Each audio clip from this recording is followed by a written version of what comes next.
Заврши првата фаза од реконструкцијата на фасадата на музичкото училиште во Битола, која е дел од проектот за заштита на старото градско јадро. Денеска во увид на овој проект беше министерката за култура Елизабета Канчевска-Милевска. Сакам да изразам огромна благодарност и до директорот, и до сите вработени, до стручниот тим и до фирмата која што работеше да оваа фасада повторно си го врати својот автентичен сјај, архитектурата која што ја поседува и пред се да даде придонес кон убавините на градот Битола.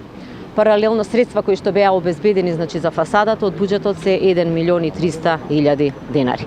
Во тек се и проектите за конзервација и реставрација на фасадите и на гимназијата Јосип Броз Тито, како и Безистенот и Јени џамија. По успешната промоција на оваа фасада ние продолжуваме со активностите каде што се работи интензивно на фасадата на гимназијата Јосип Броз Тито и на Безистенот. Тоа се трите фасади кои што се планираат набрзо. Мислам, едната е завршена, останатите две да се промовираат.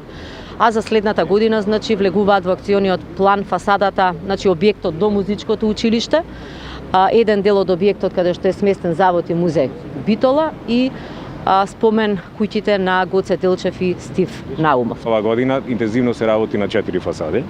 Тоа е, ја видовме, едната зграда број 112 која што ја завршивме на музичкото.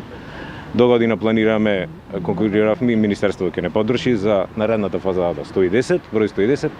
Ја работиме моментално гимназијата Јосип Броз Тито, Безистенот како што гледате, кај што имаме мали проблеми со сопствениците, отстранувањето на електрични кабли и сите таа надворешна опрема и Јени џамија. Тоа е тоа. Работиме напоредно исто.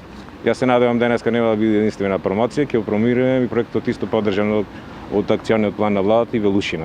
Според најавите, проектите од оваа фаза треба да бидат завршени до крајот на оваа година. Акцијата за санација, адаптација, конзервација и реставрација на фасадите од старото градско јадро е проект на Министерството за култура на Република Македонија со посредство на Националната установа Завод и музеј Битола.